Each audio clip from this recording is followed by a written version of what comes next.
Den globale opvarmning får vandstanden til at stige overalt, også her i Danmark. Herhjemme kan det få store konsekvenser, med en kyststrækning på 7.300 kilometer er flere områder nemlig i farezonen.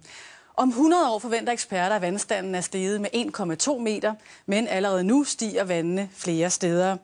Og boligejere i risikozonerne kan derfor fra i dag tjekke på internettet, hvordan prognoserne er for netop deres grund. Middelfart Kommune har været prøvekommune, og her har man allerede fundet frem til lokale problemområder. Et af dem er her i landsbyen Føns, hvor Erik Olsen kender til oversvømmelser fra Lillebælt. Ja, vi ved godt, det kan blive til et problem. Og med kun 175 meter til stranden vil problemet bare vokse.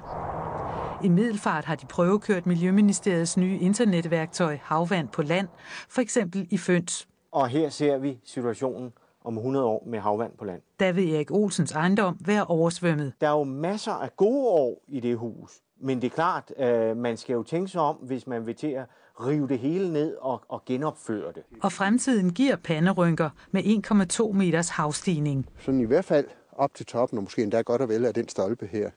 Og det vil helt klart gå ind i huset, når vi har højvande. Og inden da skal der gøres noget ved det. Flere sommerhusområder i Middelfart vil få problemer.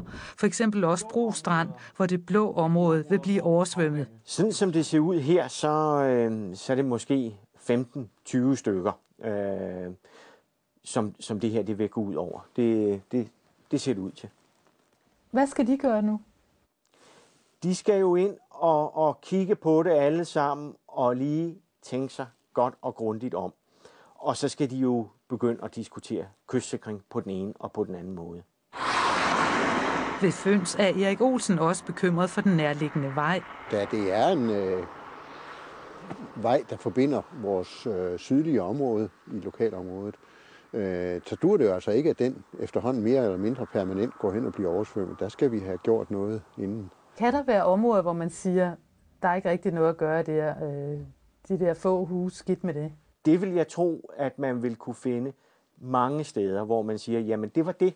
Og så er der også andre steder, hvor man vil sige, her er vi nødt til at passe på alle de her samfundsværdier, der ligger. Erik Olsen håber, at Føns er et af de områder, som bliver bevaret.